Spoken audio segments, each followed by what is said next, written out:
Sutra of the Past Vows of Earth-Store Bodhisattva. Spiritual penetrations in the palace of the Trayastrimsha Heaven. Chapter 1. Thus I have heard. At one time, the Buddha was in the Trayastrimsha Heaven, speaking Dharma for his mother. At that time, uncountably many Buddhas and great Bodhisattvas, Mahasattvas, from infinite worlds in the 10 directions, assembled to praise how Shakyamuni Buddha is able to manifest powerfully great wisdom and spiritual penetrations in the evil world of the Five Turbidities.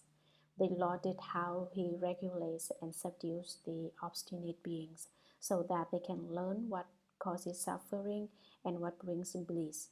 Each one sent his attendants to pay their respects to the world honored one.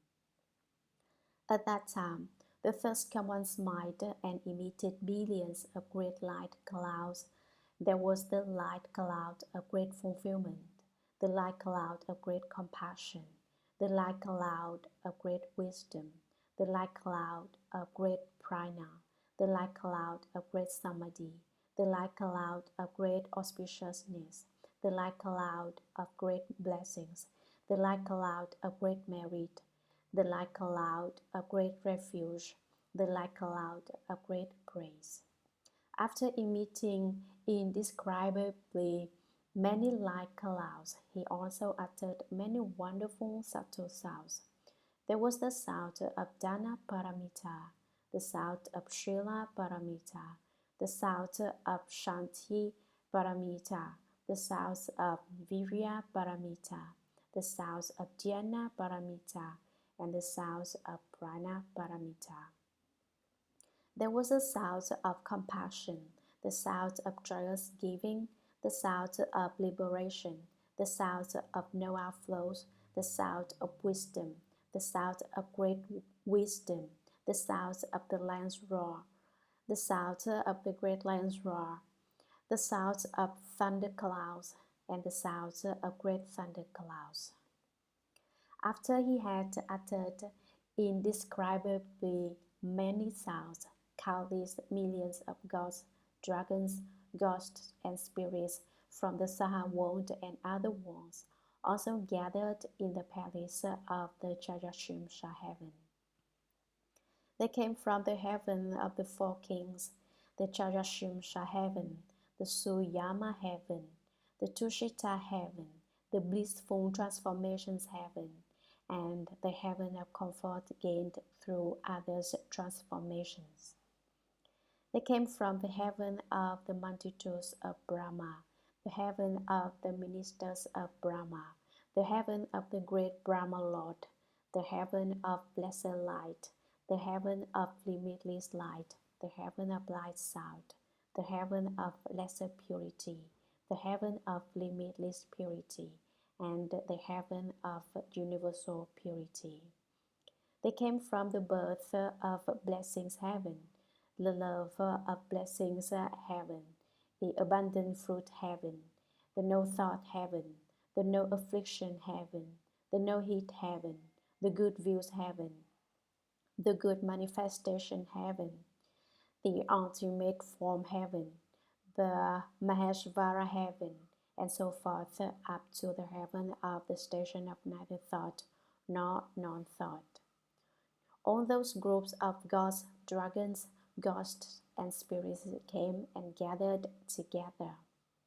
Moreover, sea spirits, river spirits, stream spirits, tree spirits, mountain spirits, earth spirits, brook and marsh spirits, sprout and seedling spirits, day, night, and space spirits, heaven spirits, food and drink spirits, grass and wood spirits, and other such spirits from the Saha and other worlds came and gathered together.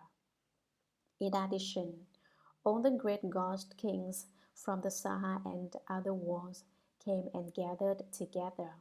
They were the Ghost King Evil Eyes, the Ghost King Blood Drinker, the Ghost King Essence and Energy Eater, the Ghost King Fetus and Egg Eater, the Ghost King, spreader of sickness, the Ghost King, collector of poisons, the Ghost King, kind-hearted, the Ghost King, blessings and benefit, the Ghost King, great regard and respect, and others. At that time, Shakyamuni Buddha said to the Dharma Prince Manjushri Bodhisattva Mahasattva, as you regard these Buddhas, Bodhisattvas, gods, dragons, ghosts, and spirits from this land and other lands, who are now gathered in the Trayastrimsha Heaven, do you know how many of them there are? Manjushri said to the Buddha, World Honored One, even if I were to measure and reckon with my spiritual powers for 1,000 years, I still would not be able to know how many of them there are. The Buddha told Manjushri, regarding them with my Buddha eye, their numbers cannot be exhausted. Those beings have been taken across, are being taken across, will be taken across, have been brought to accomplishment, are being brought to accomplishment, and will be brought to accomplishment by Earth Star Bodhisattva, Kshitigarbha, throughout many aeons. Manjushri said to the Buddha, World Honored One, throughout many aeons I have cultivated good rules, and my wisdom has been certified as unobstructed. When I hear what the Buddha says, I immediately accept it with faith. But hearers of small attainment, gods, dragons, and the rest of the Eightfold Division, and beings in the future who hear the First Command's true and sincere words, will certainly harbor doubts. Even if they receive the teaching most respectfully, they will still be unable to avoid slandering it. My only wish is that the World Honored One will proclaim for everyone what Earth Star Bodhisattva Mahasattva practiced and what vows he made while on the level of planting causes that now enable him to succeed in doing such inconceivable deeds. The Buddha said to Manjushri, by way of analogy, suppose that each blade of grass, tree, forest, rice plant, hemp stalk, bamboo, reed, mountain, rock, and dust mote in the 3,000 great thousand-world system was the Ganges River. Then suppose that each grain of sand in each of those Ganges rivers was a world, and that each dust mote in each of those worlds was an ant. Then suppose that each dust mote accumulated in each of those ants was itself an ant. The time elapsed since the Earth Star Bodhisattva was certified to the position of the 10th ground is 1,000 times longer than that in the above analogy. Even longer was the time that he dwelt on the levels of Hira and Pratyeka Buddha. Manjushri, the awesome spiritual strength and vows of this Bodhisattva are inconceivable. If a good men or women of the future hear this Bodhisattva's name, praise him, behold and bow to him, call his name, make offerings to him, or if they draw, carve, cast, sculpt, or make lacquered images of him, such pupil will be reborn in the heaven of the 33,100 times and will never fall into the evil paths. Manjushri, indescribably many aeons ago, during the time of a Buddha named Lion Sprint complete in the 10,000 practice, thus come one. A star Bodhisattva Mahasattva was the son of a great elder. That elder's son, upon observing the Buddha's hallmarks and fine features and how the 1,000 blessings adorned him, he asked that Buddha what practices and vows made him so magnificent. Lion sprint complete in the 10,000 practices. Thus come one that said to the elder son, if you wish to have a body like mine, you must first spend a long time liberating beings who are undergoing suffering. Manjushri. That command caused the elder son to make a vow. From now until the end of future time, throughout uncountable ends, I will use expansive expedient means to help beings in the six paths who are suffering for their offenses. Only when they have all been liberated will I myself become a Buddha.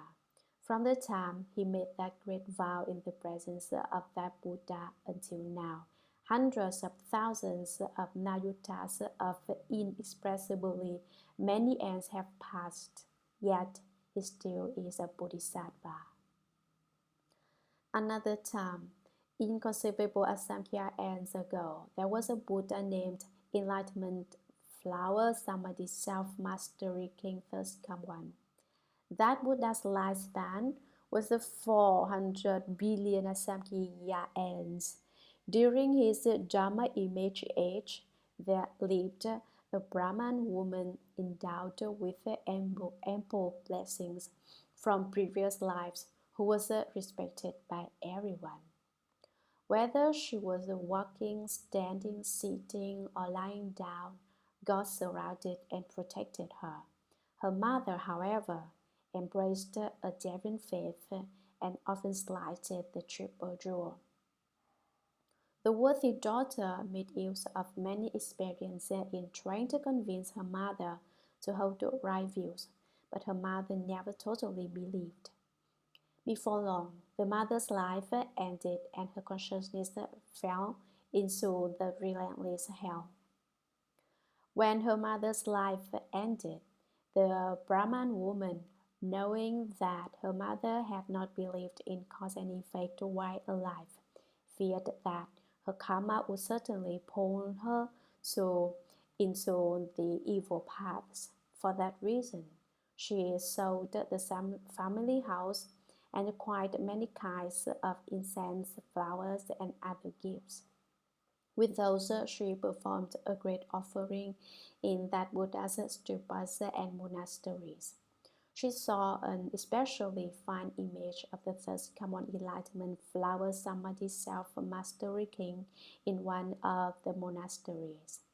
As the Brahman woman beheld the honored countenance, she became doubly respectful while thinking to herself, Buddhas are called greatly enlightened ones who have attained all wisdom. If this Buddha were in the world, I could ask him where my mother went after she died. He would certainly know.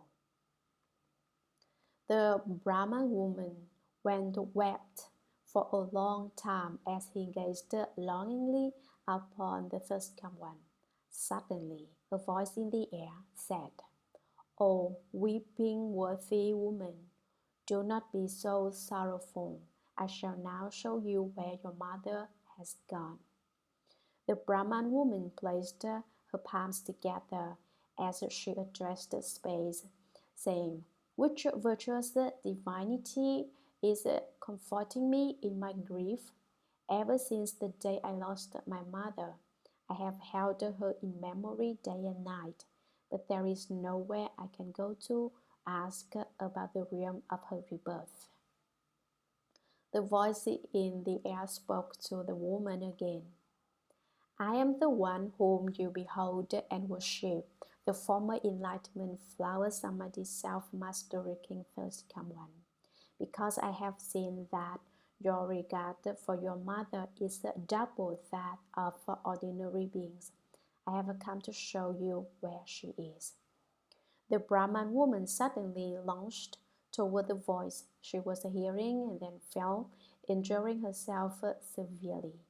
Those around her supported and attended to her, and after a long time she was revived. Then she addressed the air, saying, I hope the Buddha will be compassionate and quickly tell me into what realm my mother has been reborn. I am now near death myself. Enlightenment Flower Samadhi Self-Mastery King First Come One told the worthy woman, after you make your offerings, return home quickly, sit upright, and concentrate on my name. You will soon know where your mother has been reborn. The Brahma woman bowed to the Buddha and returned home. The memory of her mother sustained her, and she sat upright, recollecting Enlightenment Flower Samadhi Self-Mastery King First Come One. After doing so for a day and night, she suddenly saw herself beside a sea whose waters seethed and bubbled. Many evil beasts with iron bodies flew swiftly back and forth above this sea.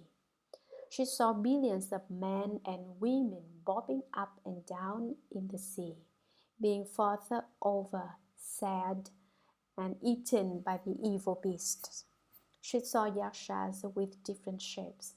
Some had many hands, some many eyes, some many legs, some many heads. With their sharp fangs, they drove the offenders on toward the evil beasts.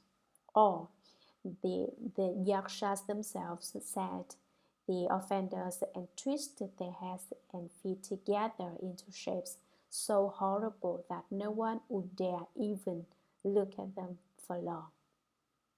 During that time, the Brahma woman was naturally without fear due to the power of recollecting the Buddha. A ghost king named Poisonless bowed his head in greeting and said to the worthy woman, "Welcome, O Bodhisattva. What conditions bring you here?" The Brahman woman asked the ghost king, "What is this place?" Poisonless replied, "We are on the western side of the great iron ring mountain, and this is the first of the seas that encircle it." The worthy woman said, "I have heard that the hells are within the iron ring. Is that actually so?" Poisonless answered, "Yes, the hells are here." The worthy woman asked, "How have I now come to the hells?" Poisonless answered, "If it was an awesome spiritual strength that brought you here, then it was the power of karma. Those are the only two ways that anyone gets here." The worthy woman asked, "Why is this water seething and bubbling, and why are there so many offenders and evil beasts?" Poisonless replied, "These are beings of Jambudvipa who did evil deeds. They have just died and passed through 49 days without any surviving relatives doing any meritorious deeds on their behalf to rescue them from their distress. Besides that, during their lives, they themselves didn't plant any good causes. Now, their own karma calls forth these hells. Their first task is to cross this sea. 10,000 yoranasi east of this sea is another sea in which they will undergo twice as much suffering. East of that sea is yet another sea where the sufferings are doubled yet again. What the combined evil causes the three karmic vehicles evoke is called the sea of karma. That is that place.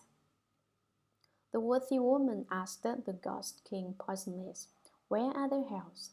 Poisonless answered, "Within the three seas are hundreds of thousands of hells, each one different.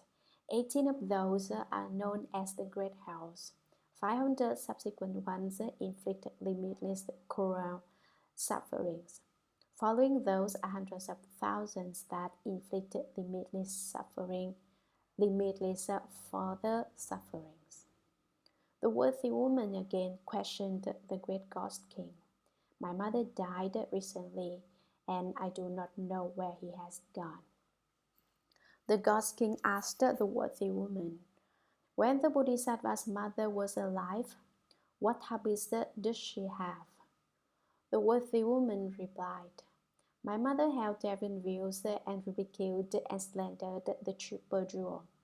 Even if she occasionally believed, she would soon become disrespectful again. She died recently, and I still do not know where she was reborn. Poisonless asked, what was the Bodhisattva's mother's name and clan? The worthy woman replied, my parents were both Brahmins. My father's name was Shila Sudarshana. My mother's name was Yue Di Li. Poisonless placed his palms together and implored the worthy woman, please, worthy one, quickly return home. There is no need for you to grieve further. The offender Yue Di Li was born in the heavens 3 days ago. It is said that she received the benefit of offerings made and blessings cultivated by her filial tribe who practiced giving to Enlightenment flower samadhi self-mastery king first come one stupas and monasteries. Not only was the Bodhisattva's mother released from the house, but all the other offenders who were destined for the relentless hell also received bliss and were reborn with her. Having finished speaking, the ghost king put his palms together and withdrew. The Brahma woman returned swiftly as if from a dream, understood what had happened, and then made a profound and far-reaching vow before the stupas and images of enlightenment flower samadhi self-mastery king thirst come one, saying, I vow that until the end of future ends, I will respond to beings suffering for their offenses by using many expedient devices to bring about their liberation. The Buddha told Manjushri, the ghost king Poisonless is the present Bodhisattva foremost wealth. The Brahma woman is now Earth Store Bodhisattva.